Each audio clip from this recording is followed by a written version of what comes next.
आयुष के पापा के लिए लाई थी ये, सिकुड़कर आयुष के नाक का हो गया है। हमारी खूबसूरत साड़ी का तो रंग ही उड़ा दिया। इसीलिए अपनाए सही डिटर्जेंट। 2 डाला का एडवांस फॉर्मूला जो दे कपड़ों को नई चमक और साथ ही सिकुड़ने से बचाए, चले ज्यादा और पैसे बचाए। इसीलिए अब से जो धोए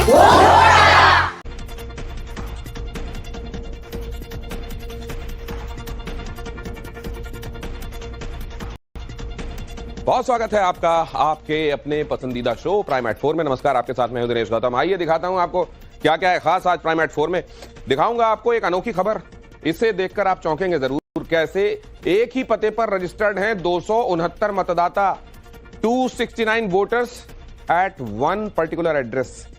वो हिंदू, मुस्लिम और क्रिश्चियन अलग अलग तरीके के मतदाता इसी एक मकान नंबर पर कैसे रजिस्टर्ड हैं। अमर अकबर एंथनी न्यूज में भी देख लीजिए आज आप।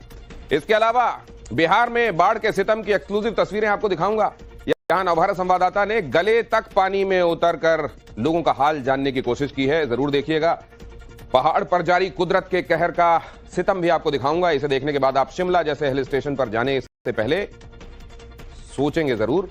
और ये भी कि संभल में सरकारी जमीन पर बने कब्रिस्तान के साथ प्रशासन ने क्या किया है और कैसे एक स्पष्ट संदेश दिया जा रहा है, कब्जा करने वालों अब सुधर जाओ। लेकिन मिथुन चक्रवर्ती ने यह भी जोड़ा, गलत बात करेंगे तो ब्रह्मोस भी चलेगा। मिथुन ने कहा, सर मैं कभी पाकिस्तान के अवाम के अगेंस्ट में हमारा कुछ कहना नहीं है कि पाकिस्तान का अवाम जो है वो युद्ध नहीं चाहते हैं, अच्छे लोग हैं सब। लेकिन अगर ऐसी बातें करते रहेंगे तो फिर खोपड़ी सनक गई तो फिर दूसरा हो जाएगा ना। फिर एक ब्रह्मोस चला तो दूसरा ब्रह्मोस चलेगा।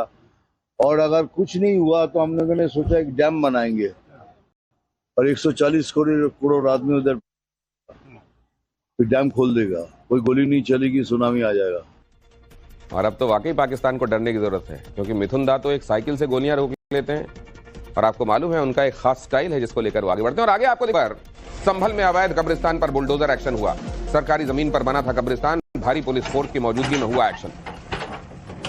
ये देखिए जरा, यहां मामसा संभल सदर कोतवाली इलाके के शेरखां सराय का ये मामला देखिए जरा। ये मामला संभल सदर कोतवाली इलाके के शेरखां सराय का है। बुलडोजर एक्शन के वक्त मौके पर सिटी मजिस्ट्रेट और तहसीलदार भी मौजूद थे और उस दौरान यहां सरकारी जमीन पर जो कब्रिस्तान बनाया गया था उसकी कब्र खोद दी गई। हुआ लाल कुआं इलाके में दिल्ली पुलिस की छापेमारी हुई। पतंग की दुकानों पर दिल्ली पुलिस ने रेड की। यहां आप देख रहे हैं चाइनीज मांझे की वजह से होने वाले हादसों के बाद दिल्ली पुलिस एक्शन मोड में है।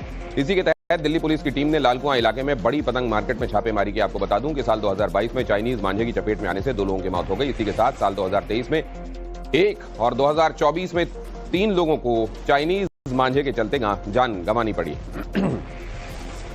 इस साल की बात अगर आपको बताऊं तो अब तक पुलिस को चाइनीज मांझे से होने वाले हादसों की 240 कॉल्स मिल चुकी हैं। आप जानते हैं कि कुछ खास मौके होते हैं, जैसे उधर अगर देखें आप तो जब साल शुरू होता है जनवरी का मौका, जब लोग पतंगे उड़ाते हैं मकर संक्रांति के आसपास, और इधर 15 अगस्त के आसपास लोग पतंगे बहुत उड़ाते हैं। और चाइनीज मांझा ऐसा मांझा है जिसमें जब आप पतंगबाजी करते हैं तो अगर आपको यहाँ अपने घर में बने हुए मांझे से आप उड़ा रहे हैं उसको, वो उतना मजबूत नहीं होता। ये चाइनीज मांझा समझ लीजिए नायलॉन की एक पतली रस्सी जैसा होता है, बहुत मजबूत होता है। इसका फायदा ये होता है कि पतंग उड़ाने वाले को दूसरे की पतंगे काटने का बड़ा मौका मिलता है, लेकिन इसका जो दूसरा नुकसान है वो बहुत घातक है।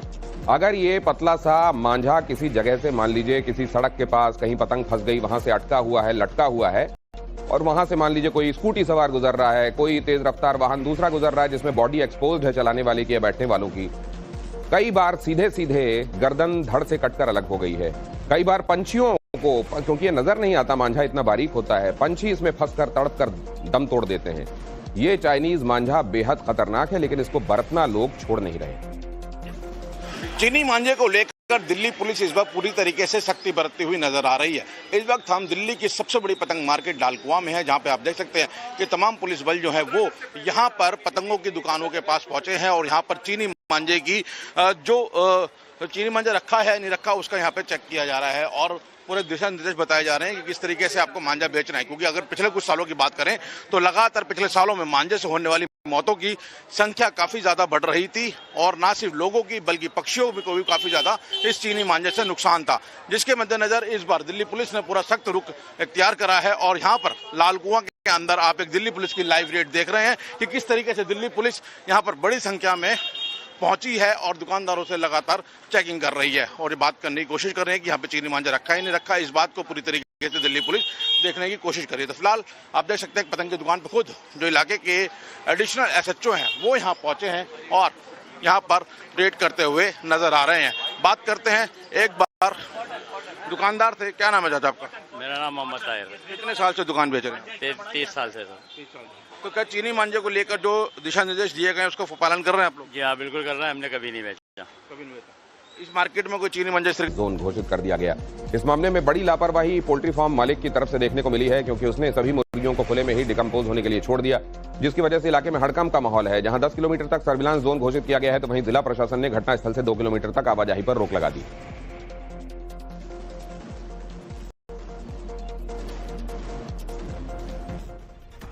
और अब बात अगली बड़ी खबर की करता हूं। राजस्थान के संचौर कटिहार से लेकर गुजरने वाली गंगा, महानंदा, कोसी, बरांडी, कारी, कोसी नदी का जलस्तर लगातार बढ़ रहा है और यहां आप देख रहे हैं इन तस्वीरों में कि लोगों का हाल किस तरीके से बेहाल है। SDRF के साथ मिलकर अधिकारियों ने इलाके का जायजा लिया। प्रभावितों को हर संभव मदद पहुंचाने की कोशिश हो रही है। रेस्क्यू के लिए करीब 63 नावें संचालित की जा रही हैं, लेकिन वो पॉपुलेशन जो इससे प्रभावित है वो बहुत बड़ी है। और आप देख रहे हैं इस तरह की स्थिति में रेस्क्यू करने वाले लोगों को भी लोगों तक पहुंचने, मदद पहुंचाने, उनको सुरक्षित जगहों पर ले जाना, ये एक चैलेंज होता है। लोगों को ये कन्विंस करना भी चैलेंज होता है कि इस जगह, ये जगह जहां जिसको आप अपना घर बार मानते आए हैं, जो आपकी ज़मीन है, जहां आपकी फसल है या आपका घर है, उसको फिलहाल छोड़िए, किसी सुरक्षित जगह, किसी कैंप की तरफ चलिए, क्योंकि अभी यहाँ बहुत दिनों तक बाढ़ की स्थिति रहेगी। ये बताना, लोगों को कन्विंस करना, फिर वहां से ले जाना भी एक चैलेंज होता है। क्या स्थिति है यहाँ का? पूरा लोग कहने की बातें नहीं है। पूरे गांव का पूरा बाढ़ में डूब गया पूरा घर मेरा। खाने पीने का कोई व्यवस्था नहीं, खाने पीने कुछ। SDM साहब आए हैं निरीक्षण में? आए हैं ना, लेकिन कहाँ कोई सुविधा है। ये बाढ़ में हम लोग डूब गए। आज से शुरू हो जाएगा आपका, आज से शुरू हो जाएगा ये कम्युनिटी किचन। पूरा भांस गया मेरा। देखने वाला कोई नहीं है। खाना खाने के लिए साधन नहीं है, कैसे काम। और अब आपको बिहार के खगड़िया का हाल दिखाता हूं। यहां गंगा और गंडक नदी उफान पर हैं। इलाके में 5 से 6 फीट जल जमाव है। लोग घरों की छत पर रहने को मजबूर हैं और इस बीच खगड़िया के स्थानीय लोगों की शिकायत है कि उन्हें प्रशासन की तरफ से कोई मदद नहीं मिल रही है। हमारे संवाददाता साकेत कुमार ने खगड़िया से एक्सक्लूसिव रिपोर्ट आप तक पहुंचाई। खगड़िया में किस तरह के हालात है वो एक एक तस्वीर आपको हम दिखा रहे हैं और आप देखिए ये जो पूरा इलाका है वो किस तरह से जलमग्न है। जो सड़कें हैं, जो पतली पतली गलियां हैं, वहां पर इसी छोटे छोटे नाव के सहारे लोग आने जाने का काम कर रहे हैं। कहीं भी आना, आप देखिए एक और नाव है यहाँ। जो भी लोग हैं, यहाँ के रहने वाले लोग हैं, इस इलाके में जो रह रहे हैं, घर है, देखिए तमाम पक्के मकान जो है वो यहाँ पर आप देखिए। और किस तरह से सभी लोग इसी तरह नाव से अपना रोजमर्रा का काम करते हैं। जो भी घर है, जो भी घर है वो किस तरह से डूबा हुआ है। पानी जो है वो घरों में, आप लोग घर में पानी है पूरा पानी है, 4-5 ईंटा पानी है। कोई देखने के लिए नहीं आ रहा है? कोई नहीं देखने के लिए आता है, कोई नहीं ताकने के लिए आता है। गम नहीं, कुछ नहीं दिया है अब तक। तो देखिए ये नाराजगी है लोगों की, क्योंकि अगर घर में इस तरह से पानी है और कोई मदद अगर प्रशासन की तरफ से ना हो तो ये बड़ा सवाल है। और आप देखिए किस तरह से जो जहां तक आपकी नजर जाएगी गली में, देखिए आप आगे तक सभी घर डूबे हुए हैं। जो पतली पतली गलियां हैं वहां नाव चल रहे हैं। नाव से लोग रोजमर्रा का काम जो है वो अपना निपटाते हैं। और वो तस्वीर यहाँ पर हम दिखा रहे हैं आपको ग्राउंड जीरो से कि खगड़िया में किस तरह के हालात हैं। जो गंगा का जलस्तर बढ़ा है, गंडक का बढ़ा है, उसके बाद तमाम इलाके जलमग्न है। लोग अपना रोजमर्रा का काम मुश्किल से इन नाव के सहारे करने को मजबूर है। और ये तस्वीर बता रहा है कि पूरे इलाके की स्थिति बहुत अच्छी नहीं है। बहुत बुरी स्थिति में ये तमाम लोग जीने को मजबूर है। और ऐसे में प्रशासन से इन लोगों की गुहार है कि इन लोगों की बात को प्रशासन सुने और इन लोगों के मदद के लिए आगे आए और इन लोगों की मदद करे। और अब आपको खगड़िया के रहीमपुर का हाल दिखाता हूं। जिस स्कूल में बच्चे पढ़ने आते थे, अब उसी स्कूल में नहाने आ रहे हैं। स्कूल में यहां तक पानी जमा है। हमारे संवाददाता साकेत कुमार ने यह रिपोर्ट आपके लिए पहुंचाई। खगड़िया जिले के रहीमपुर इलाके में अभी हम मौजूद है और देखिए किस तरह से ये जो स्कूल आप देख पा रहे हैं, इस स्कूल में मेरे छाती भर 6 फीट हाइट है मेरी और देखिए मेरे छाती तक पानी जो है वो इस स्कूल के अंदर है। आप अंदाजा लगाइए कि क्या हालात है यहाँ पर बाढ़ के, और लगातार आस पड़ोस के जितने भी घर हैं इस स्कूल के अगल बगल सभी घरों का एक फ्लोर पानी में है। और स्थिति ये है कि इसी तरह लोग यहाँ पर जी रहे हैं क्योंकि ये जो पूरा स्कूल है जलजमाव हो चुका है, पानी भरा हुआ है स्कूल के अंदर। ऐसे में स्कूल में पढ़ाई लिखाई तो हो नहीं रही है। अब देखिए कुछ बच्चे यहाँ पर हैं जो कि इसी स्कूल में पढ़ते थे। तुम इसी में पढ़ते थे? हाँ। तो अभी बंद है स्कूल? हाँ। हाँ? हाँ। तो कब से ये पानी है ऐसे स्कूल में? कब से? 4-5 दिन नहीं, 10 रोजा होता है। 10 दिन हो गया। नहीं तो अभी और जिस तरह से पानी है अभी तो टाइम लगेगा निकलने में। हाँ। हाँ? पढ़ाई लिखाई अभी नहीं हो रही है? नहीं।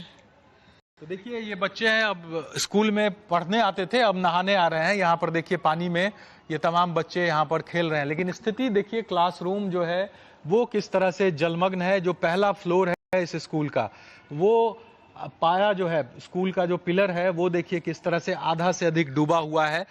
5 फीट 6 फीट तक पानी कहीं कहीं है इस स्कूल के अंदर, और 4 फीट तो हर जगह लगभग पानी है। 4 साढ़े 4 फीट 5 फीट तक पानी हर जगह है। जहां मैं खड़ा हूं आप देखिए मेरे भी छाती तक ये पूरा पानी है, और ये हालात है इस पूरे इलाके में। जहां भी नजर जाएगी आपको पानी ही पानी यहाँ पर चारों तरफ दिखेगा। स्कूल, क्लासरूम, तमाम चीजें डूबी हुई है इस इलाके में। लोगों की शिकायत है कि अभी तक प्रशासन के तरफ से बहुत मदद इन लोगों तक नहीं पहुंचाई गई है, और इस परेशानी में ये लोग जीने को मजबूर है। माफ कीजिएगा। और अब केदारनाथ यात्रा से जुड़ी बड़ी खबर देखिए। 3 दिन के लिए स्थगित की गई केदारनाथ यात्रा। भारी बारिश के अलर्ट को लेकर रोकी गई यात्रा। 12 से 14 अगस्त तक केदारनाथ यात्रा पर रोक है। तीर्थयात्रियों की सुरक्षा को लेकर प्रशासन का फैसला सामने आया है। ये यात्रा रोकी गई है।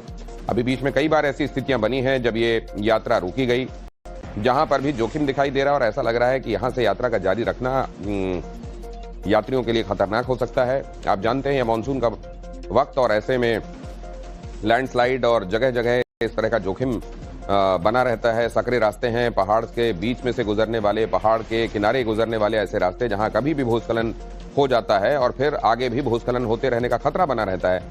ऐसी स्थितियां जब भी बनती हैं या ऐसा लगता है कि हेवी रेन होने वाली है और उसकी वजह से फ्लैश फ्लड वाला हाल हो सकता है, तो जोखिम को देखते हुए यात्रा रोकी जाती है। 3 दिन के लिए फिर से यात्रा को रोकना पड़ा। और अब बड़ी खबर उत्तराखंड के रुद्रप्रयाग से। बद्रीनाथ हाईवे के सिरोबगढ़ में भयंकर लैंडस्लाइड हुआ। लैंडस्लाइड के चलते सड़क पर आया मलबा।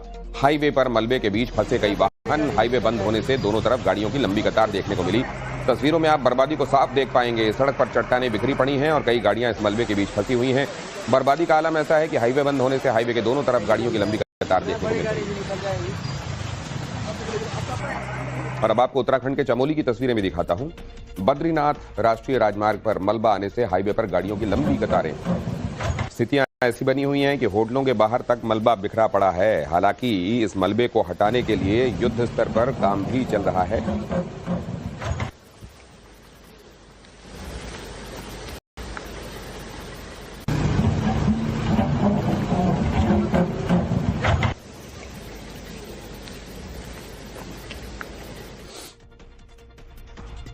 और बीते 5 अगस्त को उत्तराखंड के हर्षिल से आई तबाही की तस्वीरें आपको याद होंगी। बादल फटने के बाद बर्बादी की जो तस्वीरें सामने आई हैं, उन्होंने हर किसी के अंदर सिहरन पैदा कर दी है। आज उस त्रासदी को 1 हफ्ते का समय बीत चुका है, लेकिन इलाके में बर्बादी के निशान आज भी बाकी हैं। जिस जगह पर 1 हफ्ते पहले तक लोगों की आवाजाही थी, होटल रिजॉर्ट्स में टूरिस्ट का हुजूम था, आज वहां सिर्फ मलबा है। 5 अगस्त को ही इस तबाही ने शूटिंग लोकेशन तक को पूरी तरह खत्म कर दिया। हमारे सहयोगी आशीष मिश्रा ने यह रिपोर्ट आपके लिए पहुंचाई। 5 तारीख को हर्षिल के धराली में आई आपदा के बाद जो तस्वीरें हम आपको दिखा रहे हैं, ये हर्षिल की है।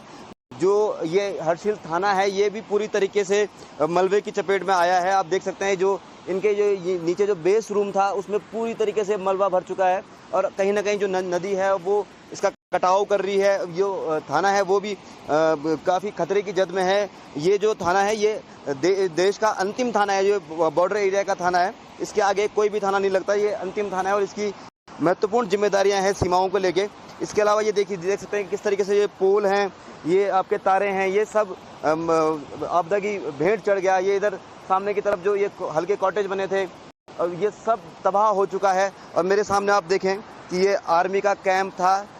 ये आर्मी जो यहाँ पे तिलगाड़ एक गार्ड थी, जहाँ मंदाकिनी का बताया जा रहा है कि मंदाकिनी जो राम तेरी गंगा मैली जो शूटिंग हुई थी वो गार्ड आई थी, और उसके बाद जो आर्मी का कैंप यहाँ पे बसा हुआ था वो पूरी तरीके से तबाह हो गया था, और उसमें कुछ आर्मी के जवान भी मिसिंग थे। हमारे साथ यहाँ थाने के कुछ कर्मचारी हैं, इनसे जानेंगे यहाँ पे ड्यूटी कर रहे हैं किस तरीके से। पहले तो सर जय हिंद सभी को। सर यहाँ पे ये 5 तारीख की घटना है। तो धराली में पहले वहाँ पे बादल फटा था, और उसके बाद हम तुरंत वहीं पे गए। 1:30 बजे की बात है ये, लगभग 1:30 बजे की। तो उसके 1-1.5 घंटे बाद यहाँ पे आर्मी गेट है, वहाँ पे फिर बादल फटा। उसके बाद वहाँ से बहुत ज़्यादा मलबा, बहुत ज़्यादा यहाँ की तरफ आया, थाने की तरफ, और आप देख सकते हैं पूरा भर गया यहाँ पे सुरक्षा दीवार। 7 दिन हो गए आप लोगों को, किस तरीके से रह रहे हैं इस बिल्डिंग में? अभी तो फिलहाल खाली है यहाँ पे, पूरा हाँ, थाना खाली करवा दिया है।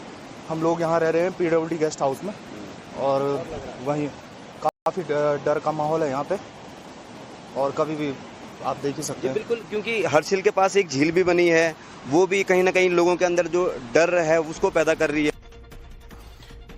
उत्तराखंड में कुदरत के सितम की तस्वीरें आपने देखी, हिमाचल का हाल भी जरा जान लीजिए। कुदरत यहां भी नहीं बख्श रही, मिट्टी दरकने से सड़कें तबाह बर्बाद हो रही हैं। जगह जगह लैंडस्लाइड ने बेबस इंसानी जिंदगी को और मुश्किल बना दिया है। आपकी टीवी स्क्रीन पर ये तस्वीरें पंजाब की सीमा के करीब डोनेरा की हैं, जहां मिट्टी धंसी तो पूरी की पूरी सड़क की खाई में तब्दील हो गई, और इसके चलते चंबा पठानकोट के रास्ते पर आवाजाही ठप हो गई। सड़क के दोनों तरफ वाहनों की लंबी कतारें दिखाई दे रही। और ये सिर्फ एक जगह का हाल नहीं है, बल्कि टूरिस्ट की पसंदीदा लोकेशन शिमला भी कुदरत की स्मार्ट की गवाही दे रही है। शिमला में लगातार मूसलाधार बारिश का दौर जारी है, जिसके चलते जगह जगह पेड़ गिर रहे हैं। बची खुची कसर पहाड़ों पर होती लैंडस्लाइड पूरी कर रही है। लैंडस्लाइड ने कई इलाकों की सूरत ही बदल कर रख दी है। चकनाचूर हो चुकी गाड़ियां इस बर्बादी को बयान कर रही हैं। सड़क मार्ग पर जगह जगह पेड़ गिरे हुए हैं, गाड़ियां मलबे में दबी हुई हैं। मौसम विभाग की तरफ से भी राहत नहीं। उसका कहना है कि 12-15 घंटे हिमाचल के कई जिलों पर और भारी बारिश हो सकती है। मौसम विभाग ने हमीरपुर, कांगड़ा, कुल्लू, मंडी, शिमला समेत कई इलाकों के लिए भारी बारिश का अलर्ट जारी किया है। हिमाचल प्रदेश के कई जिलों में भारी बारिश हो रही है, जिसके चलते जगह जगह लैंडस्लाइड हो रहे हैं और पेड़ गिरने की घटनाएं सामने आ रही हैं। इस वक्त मैं शिमला के पांजड़ी में हूं और आपको दिखा देती हूं किस तरह के हालात यहां पे बने हुए हैं। सुबह से ही जो है शिमला में भारी बारिश हो रही है, जिसके चलते आप देख सकते हैं एक बड़ा विशाल का पेड़ जो है इन गाड़ियों पर आ गिरा, और आप देख सकते हैं गाड़ी की हालत, आप देख सकते हैं किस तरह जो है गाड़ी जो है चकनाचूर हो गई है।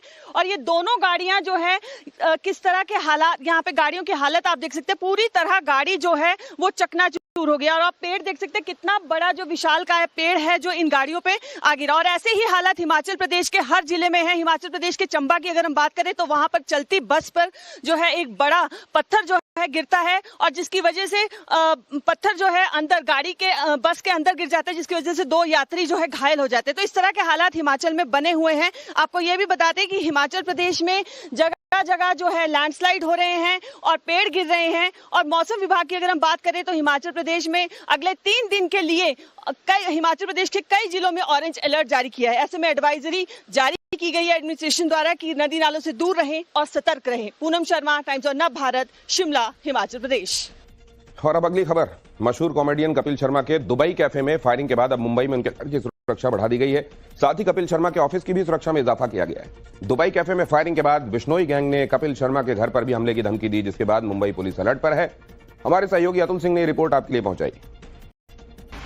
7 अगस्त को कनाडा के कैप्स कैफे, जो कॉमेडियन और फिल्म एक्टर कपिल शर्मा का कैफे है, वहां पर गैंगस्टर लॉरेंस बिश्नोई के गुर्गों ने दूसरी बार फायरिंग की थी और चेतावनी दी थी कि अगर कपिल शर्मा गैंगस्टर्स की तरफ से आए कॉल को रिसीव नहीं किए तो मुंबई में उनके घर पर भी हमला किया जा सकता है, उनके ऊपर मुंबई में भी हमला किया जा सकता है। तो इसके बाद से मुंबई पुलिस ने इस चेतावनी को, इस धमकी को बहुत सीरियसली लिया और उसके बाद से ही उनकी सिक्योरिटी, उनकी फैमिली की बढ़ा दी गई है। और इस समय हम मुंबई के अंधेरी में स्थित उनके घर डीएलएच एनक्लेव की तस्वीरें हम आपको दिखा रहे हैं। स्थिति यहां पर फिलहाल सामान्य दिखाई दे रही है, लेकिन जो सूत्र हैं मुंबई पुलिस के वो बता रहे हैं कि सिक्योरिटी फैमिली के साथ साथ घर के अलावा ऑफिस में भी कपिल शर्मा के बढ़ा दी गई है, क्योंकि दो अलग अलग जो फायरिंग की घटना हुई है उसमें सीधे सीधे चेतावनी कपिल शर्मा को दी गई है। और उसका कारण भी जो ऑडियो वायरल हुआ है गैंगस्टर लॉरेंस बिश्नोई गैंग की तरफ से कि कपिल शर्मा की जो करीबी रिश्ते हैं सलमान खान से, उस बात को लेकर वो नाराज है और यही वजह से वो फोन कर रहे हैं, लेकिन कपिल शर्मा फोन नहीं उठा रहे और इसी वजह से फायरिंग की गई है। जो सिक्योरिटी मुंबई पुलिस की तरफ से बढ़ाई गई है उसके स्पेसिफिकेशंस, उसके डिटेल्स मुंबई पुलिस फिलहाल सुरक्षा की वजह से शेयर नहीं कर रही है, लेकिन ये बताया जा रहा है कि कई ज्यादा गुना उनकी जो सिक्योरिटी है फैमिली के साथ साथ उनके खुद की सुरक्षा कपिल शर्मा की बढ़ा दी गई है। घर से लेकर ऑफिस तक सिक्योरिटी बढ़ाई गई है। सिविल ड्रेस में भी जो पुलिसकर्मी है वो भी तैनात है और हर वक्त उनके मूवमेंट के ऊपर नजर कपिल शर्मा की रखी जा रही है।